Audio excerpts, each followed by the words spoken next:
an Indigenous podcast is an outlet for people to know about Indigenous knowledge, storytelling, and history. Through our youthful journeys as Indigenous people, young people and elders share their experiences with us. Without them, we wouldn't be able to do this.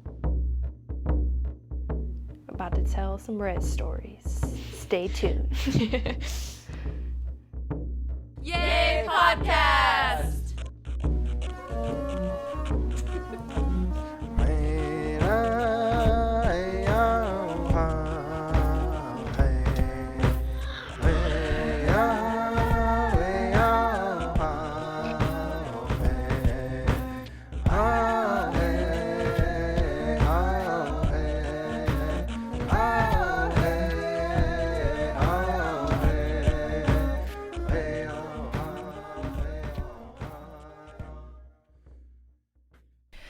Now siam Nishtalacha Santana Rabang Sinasnat Chukhlamisin. Hello, my respected people. My name is Santana Rabang and I come from Lummi.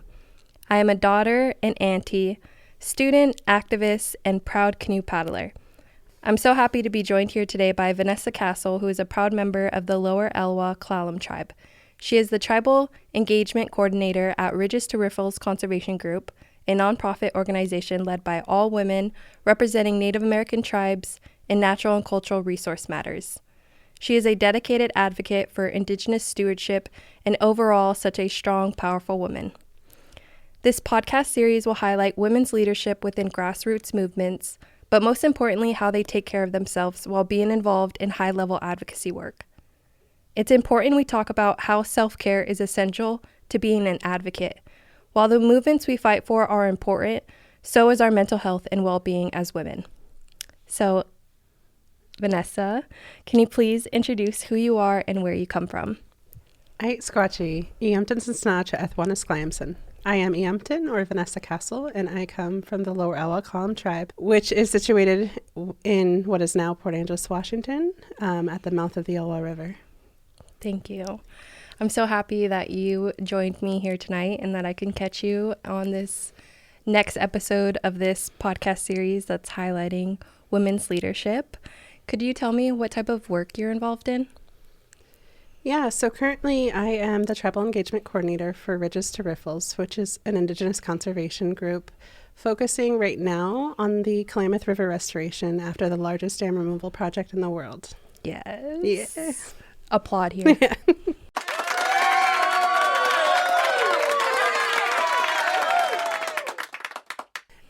But I come from the Elwha River, as I said. So previous to this, I was a natural resource technician working on the Elwha River restoration, the former largest dam removal project in the world. And so I came from working there after growing up on the river as a fisherwoman and learning about our connection with the earth. What was your job title for Elwha? I was a natural resource technician. And what did that work look like? So I was in the field 100% of the time, gathering. And that meant on the water? Yeah. In the field for us was just going out on the river and monitoring our fish on the Elwha and its tributaries, and then our neighboring watersheds in Klallam, usual and accustomed area, and also working in wildlife. So studying and monitoring habitat recolonization into the dewatered reservoirs, but also making sure populations of animals that are culturally significant to us are good and healthy, and also monitoring just the interactions between culturally significant animals. Did you accept this job before or after the dam was removed in Elwha? So it's kind of an interesting story because I knew about the Klamath Dam removals coming out because we had a colleague from the Elwha who worked for the national park go to the Klamath River Dam Removal Project and work for the Yurok tribe.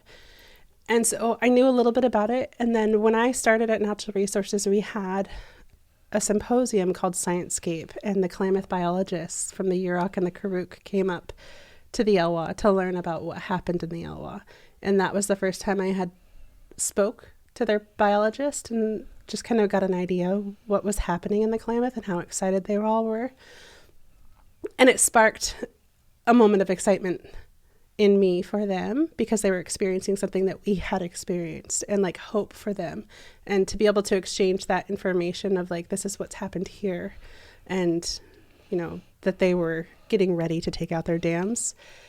And then with Children of the Setting Sun, we started the Salmon People filming, and we got to go.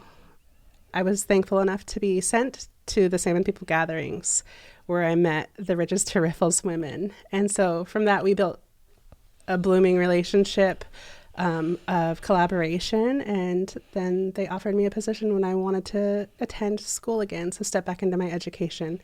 They wanted to support me doing that. And so here I am. I love that. Yeah.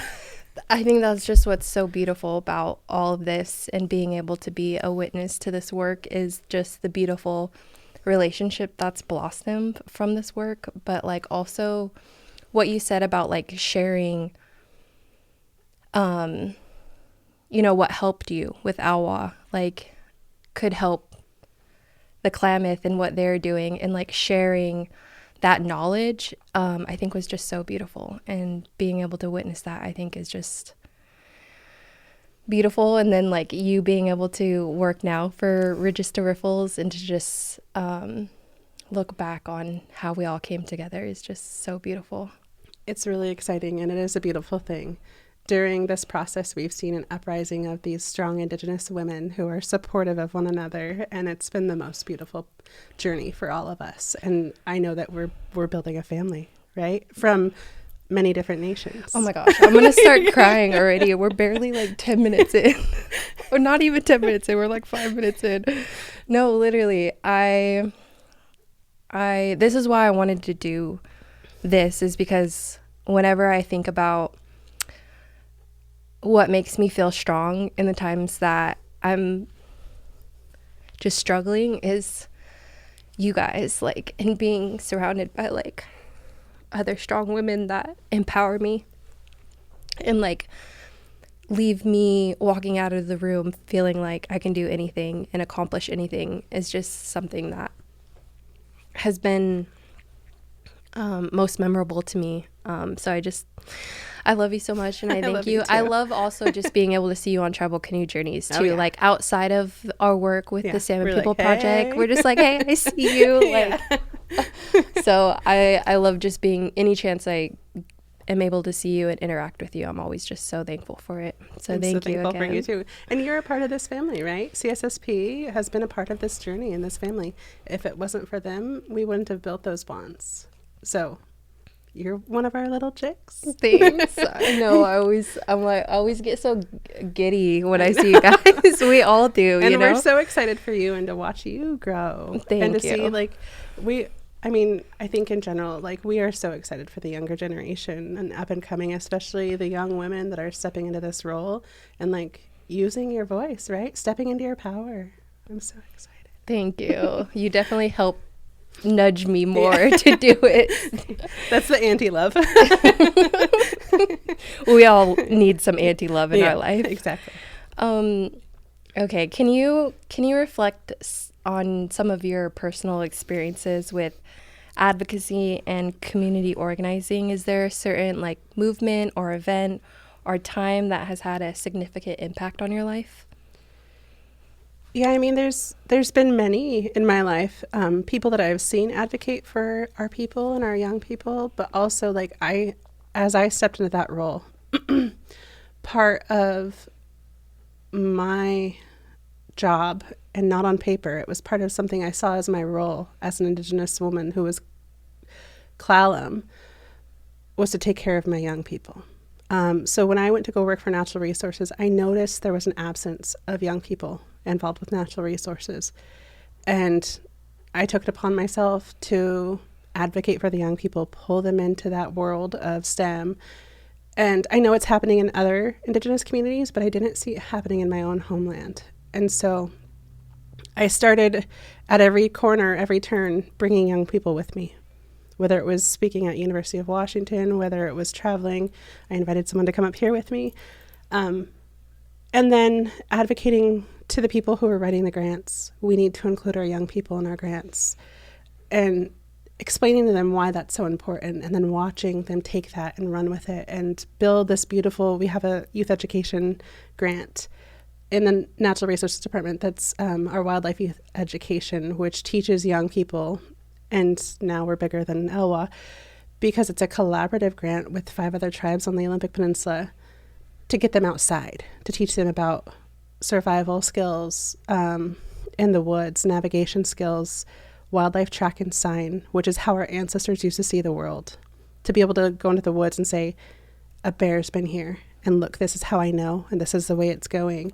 Or how to track, and teaches you to become a better hunter. And so advocating for those youth to share space with us in the science world and give them the sense of responsibility for our resources. Like that this is our job. We have to take care of this stuff. And watching youth get that sparkle in their eye for what they're doing and start to own and that knowledge, because that can never be taken away from them. I think that was a changing moment in my life, to where I was like, I want to elevate our voices. I want to bring them to all of the events that I'm going to. I want them to see me and show them this is possible. You can be doing this next. You can be teaching. And to tell them, like, when I step out of this world, or if I, when I'm old and can't walk, when I'm done with the work that needs to be done, which, maybe when my time here is done, this is your role. You'll have to take over, just like I'm trying to take over for the ones who have laid the path before us, from us, like all of our ancestors that came before us that have fought to be where we're at right now. And so, like, empowering the youth at Elwha, I think that was the most powerful and, like, just life-changing experience, because I've seen the change it's done in those couple of youth, just in their confidence. I agree. It's always the most, I feel like that's like what's the most rewarding part about the work, is that hope that's in the younger generation. Like, that's what brings me healing too, is like seeing my little cousins or my niece, participate in protocol or sing at jam outs and wear regalia and just walk and for tall. Me, yeah. And for me, I had a couple of people, but I didn't have that when I was young. I didn't have somebody to guide me. I'm gonna cry. So I was lost for a while.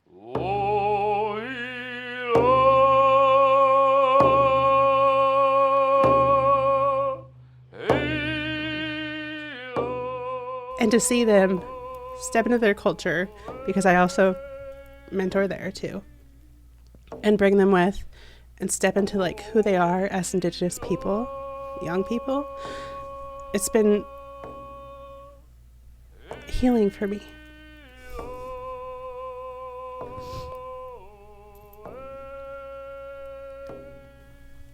I think that just goes to show like how important mentorship is, right?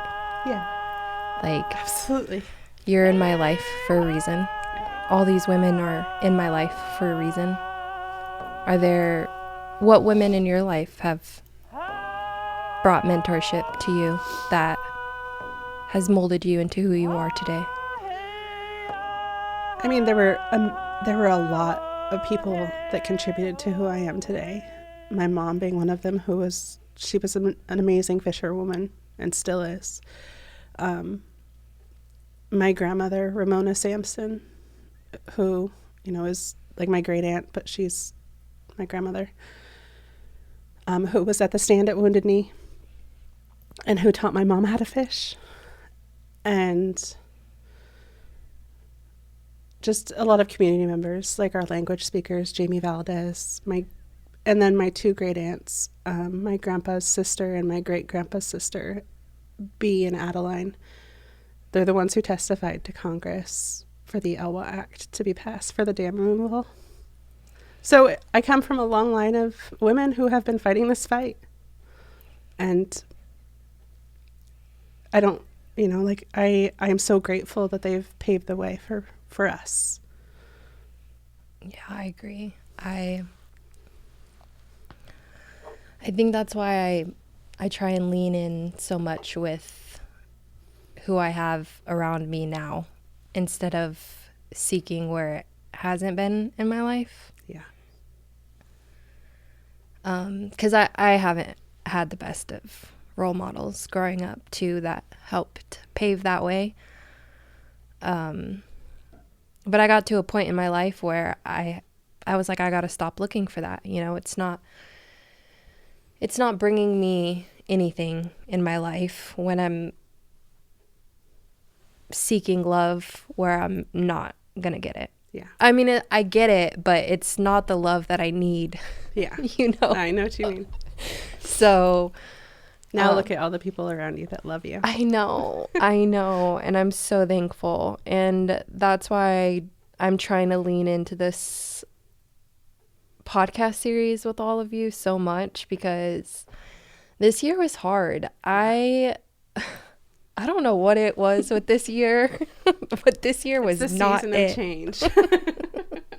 That's all I say is it's the season of change. Whether that's us making change or whether that's change happening in our lives, it's a season of change. I'm leaning into it. Yeah, I'm ready.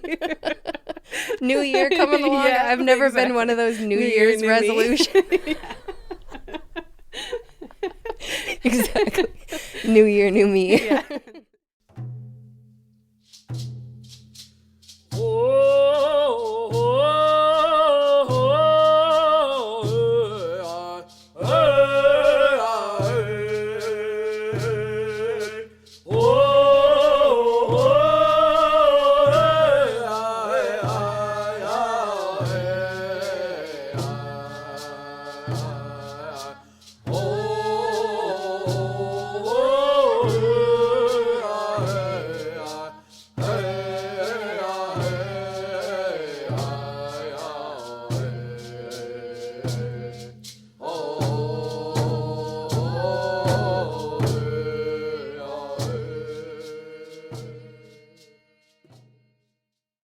I want to talk about the dam removal a little bit more. Okay.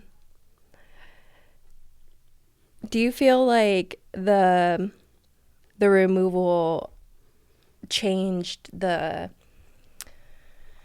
direction of your health and well-being as a woman? 100%. When the dams started to come down, I was in a really vulnerable state. I was lost, right? And they closed our fisheries down for the moratorium, which was agreed upon and necessary. And so I moved away. I turned my back on who I was as an Indigenous woman. I moved far, far away. I moved to Texas. I moved to DC, to Colorado. I just was exploring the world, right? And when I came home, when I moved home to lean back into my culture, because, you know, I wasn't in a good place. As soon as I started healing myself as a young person in my culture and like going on canoe journeys and really relying heavily upon my spirituality, I started getting curious. How's my river? I missed fishing. So I started fishing other rivers. And then I went to Standing Rock for the Dakota Access Pipeline fight. And that just ignited my passion for fighting for our resources. It like woke something up inside of me that I didn't know was sleeping. And when I came home, I was told to take the fight home that we had fought back in North Dakota and to keep that fire going, that sacred fire, to fight for our resources and the environment and the water. And so I did. Right when I moved home, we had the Atlantic Fish Farm collapse. And so I brought a lot of attention to that with the net pens. And then a job opened up at Natural Resources. And so I shifted and applied for that and got that job. And that started my journey Like my river had been healing from the dams being taken out. And as soon as I started working at Natural Resources and got back out on the river, that started my healing journey. Because I hadn't healed. And so being back out on that river again, getting to spend time intimately in the river, seeing the fish, handling the fish for science, was my healing journey. That's still happening to this day. It's that interconnectedness. Yeah. Because when the dams came out, we stopped going to the river during the moratorium. We had previously been people who spent a lot of our time all fall on the river, gathering as a family, camping down there at fish camp, like all of that.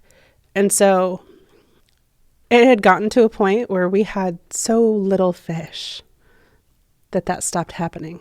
I remember when I was really young, there used to be smokehouses going all fall. You'd smell the smoke from the smokehouses. And as the fish depleted. That smell, that sound, the sound of the trucks going to and from the river, because we live right next to the river. And so when the dams came out, it was the first sign that there was hope again. And when I went to go work on the river, I saw that hope and I knew it was real. And so that was a part not only of my healing journey with my river, but also spiritually with my ancestors, with the ways of life that my ancestors lived, all of those things. I'm such a firm believer on interconnectedness healing. I did a study abroad program in Oaxaca, Mexico, and it was right before the COVID-19. Like I was in Mexico when COVID-19 hit. And I remember my study abroad, like mentors, they were like, if you want to go home, if you're scared, like you can stay here. I was like, oh yeah, I'm scared, because I wanted to stay longer. Yeah. So I was like, yeah, I want to stay longer, but things weren't letting up or getting better. So I had to come home. But anyways, I went there and I was going through a lot at that time too. So in my head, I was like, I'm going to use this escape and I'm going to go there. I'm going to heal and I'm going to come back and I'm going to be better, Yeah. But I went there with this like individualized mindset of healing. Like, I'm going to heal, All by and yourself. it was like me. And then they shared this saying with me in Spanish that I actually got tattooed when I was over there, because it was like, how you have lessons in your life that just like really shift something in your head. That was like, and that was one of those life moments for me where they shared a quote and it was no es sanarme, no es sanarnos. And it means it's not about healing me, it's about healing us. And so after that, I started thinking more collectively about healing. Like when I heal, I help heal my little brothers. Yeah. I help heal my mom. I help heal my sister. And when we heal as a collective, we internally or externally heal Mother Earth. And so with Elwha, like in the dam removal, I feel like you all witnessed and felt that firsthand. Was your spirit was sick mentally, physically, because when we think about our health and wellness, we think holistically. And so when this dam was there, it's like you guys were sick, and after it was gone, it's like you guys are blossoming and healing all at once. Can you talk a little bit about that, like transition, like maybe what that looked like or what that felt like? So leading up to the dam removal, it was kind of this like roller coaster, right? Like our fish we were getting scared because the Elwha Act was passed in 1992. It then took 20 years to start taking out the dams. So it was this long period of like court battles that tribal council and a lot of other partners were fighting. So during that time, the Elwha Act passed. They said the dams were going to come out. We got all excited And the families, you could feel it. You could feel it in the community. You could feel it in all the people. Everybody was talking about it. And then the court battles went on for so long, and then you start to lose a little bit of hope, right? And then we find out we won. We're going to take them out. Like, they can't fight us anymore. It's moving forward. And that was the most joyous time of our lives. Like, I remember we were hugging and crying and high-fiving and singing and dancing and breaking bread together. I remember that day. And having prayers at the river and telling the fish, it'll be okay. And just having that connection again. And then we start to take the dams out, and it's a long process because it's the first ever, right? So there's a lot of unknown, and there's a lot of like nervousness because we don't know what's going to happen. It had never been done before. Dams come down, and immediately we see fish coming back. And I remember the day that I saw fish above the dam sites. And that was like the most rewarding part. But then as time went on, that starts to fade off, right? That excitement that the dams are out starts to fade. And then we start to mourn the loss of our salmon as the moratorium continues. And so that went on for 10 years. And it wasn't until I started working for natural resources that I started reminding people that people are connected to the river. We need to feed ourselves. We need to feed our spirit. And that connection to the salmon is more than just food for us, right? And so I feel like someone or something, our ancestors, sent me there to deliver a message. Because some of those scientists had forgotten that the reason the dams came out, yes, it was for the salmon, but because our people fought for them. And I don't blame them. It's so easy as a scientist to get so wrapped up in the data.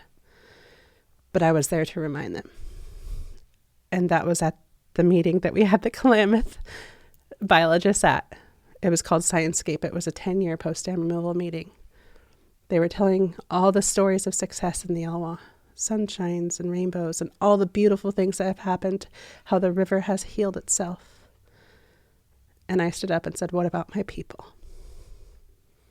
And that's what started the conversation about the first ever fishery post-dam removal, which happened last year. And that's the moment when I was out fishing on the river, when I saw the healing of my people. And that connection, people started learning the river again. They started spending time out there again. Families were going as groups, like whole families of multi-generations. Grandpas, grandmas, granddaughters, like everybody, even great-grands, were on the river together.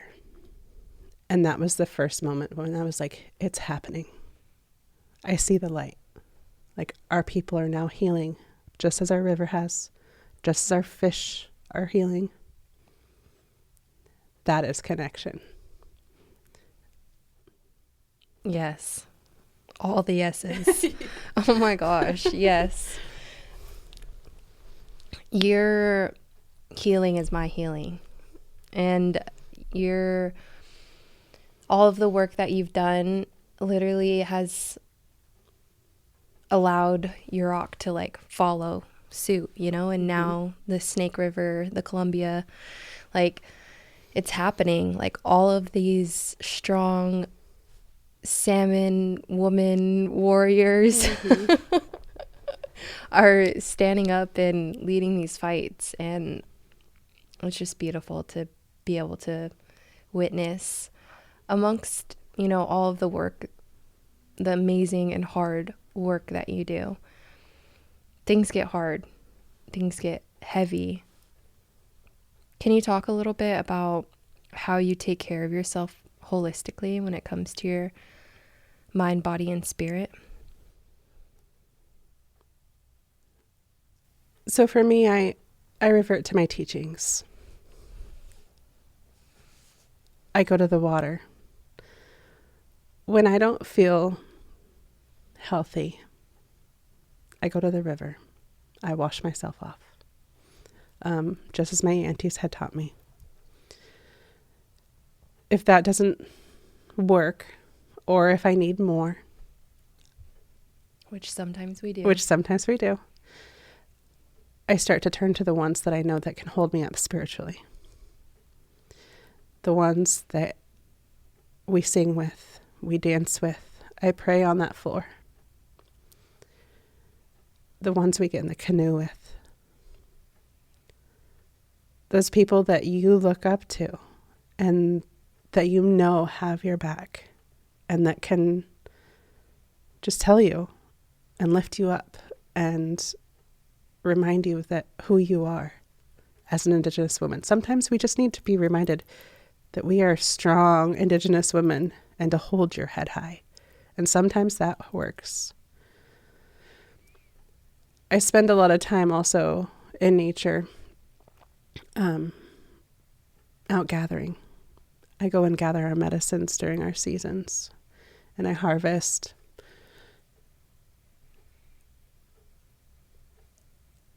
And I, as a mother, hold my child. Remember why I'm doing this. Surround myself with youth. Go to drum group where all those little ones look up to me and remember why I'm doing it. Go to my elders and talk to them, the ones that we have left, and just visit with them because often they miss us. And so I rely heavily on my community, and that just doesn't mean Elwha. That means everybody that surrounds me in my life. That means everybody up here at Lummi, everybody at the Klallam, everybody that has ever contributed to my story that I know is a positive person in my life. I lean into that and who I am as an Indigenous woman. And I make sure that I'm also there for them when they need me. It's gotten better for me to ask for help and lean into those people in your life that have that positive influence in your life. It's so crazy when you get in these dark mindsets and you have a support system, but yet you feel so alone because it truly is like you don't want to burden anyone. Yeah. You don't want to trauma dump. You don't want to all these things, right, that prevent you from reaching out. But a couple weeks ago, I think was probably the first time that I've hit a place in my life where I've never been before spiritually. And I reached out to everyone through text message and was like, I'm honestly scared right now. Like, I don't know what to do. So that wasn't easy for me, but I know it's what you need because like you said, that reminder, I got like so many texts back where I was like, oh my God, I feel so much better. Like you have a network. It was like crazy. Community. Like, I mean, obviously I was still lingering in my emotions, but it was better because I was like, yeah, I'm reminded, like I'm strong, I'm resilient, I'm anything I want to be and anything I put my mind to. Yeah. I just have to believe it, And I think when we're also in these moments of when we're experiencing dark spaces, it also makes me have such a low self-esteem. Like my confidence is like, I don't even recognize myself when I'm in these spaces because I'm like, you're not you right now. You're not walking into things confident. You're just like walking into things like you're going to fail, Yeah. Do you have any advice to Indigenous youth who are battling, their mental health? Like what advice would you give them for confidence boosters or, how to continuously take care of themselves when it comes to their mental, physical, and spiritual well-being? I think a big part of it is like what you said. We don't know, like the rest of your community doesn't know what's going on with you unless you say something. So often we're so detached when we go home, right? Like we're off in our own little world. And unless you reach out and say, hey, I'm struggling, there will be some people that will have the intuition to check in every once in a while. I've gotten messages before where I wasn't doing well and I get a, hey, how are you? And I'm like, oh, how'd they know? like, yeah, I know. where you're like, oh, what was that? That's spirit leading them to you. Yeah, exactly. But a lot of the times that doesn't happen. And it's okay to reach out and be like, I'm struggling. I need some words of encouragement right now. But if not, if you don't feel comfortable doing that, hold space. Go and be around other people that are those positive people in your life.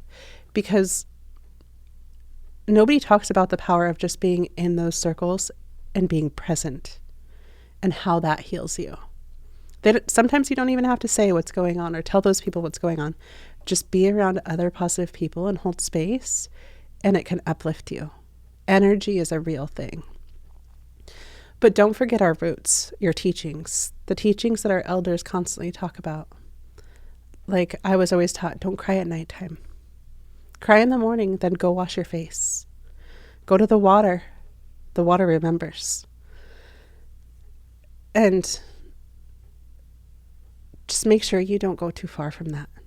Those original teachings that our elders have always told us. I know we've all heard along the way, whatever your family's teachings are about that, or go walk through the brush, let it brush you off, let it touch you. Because once again, the energy of the forest can heal you. And so returning to those things and making sure you're not running away. And remember who you are and where you came from. And remember that you are of this land, that you are a part of this ecosystem. We are one of the keystone species in these ecosystems. And you're needed. That's really powerful. Often Western science removes humans from that. But us as Indigenous people are very necessary for all things in the ecosystem here. So reminding yourself that you belong here. You are of this land, birthed out of this river, whatever it is, your creation stories. Just lean back into that and you'll remember who you are. I am a survivor of the Great Flood. Yeah. We all are. We all have those stories, right? Those origin stories. Yeah. Yes. Yeah. Well, I just want to express my appreciation and gratitude to you for just sharing this moment in this space with me. My first episode was with Alyssa. And I knew that I was going to feel better afterwards. Yeah. And I knew I was going to feel better after this episode. And it's just only going to keep going and providing healing for me in my life. And all of your words, I know, is for other youth as well, or other young Indigenous tribal leaders. But I'm taking it all in while we're here. And I will carry, what you shared with me for the rest of my life. It sounds so corny. No, for the rest of my life. I will always honor you. It's like the How's It song, Baby, I Love You. Oh my God. For the rest of my life. Cue a How's It song. Yeah. I love you with all my heart. For the rest of my life.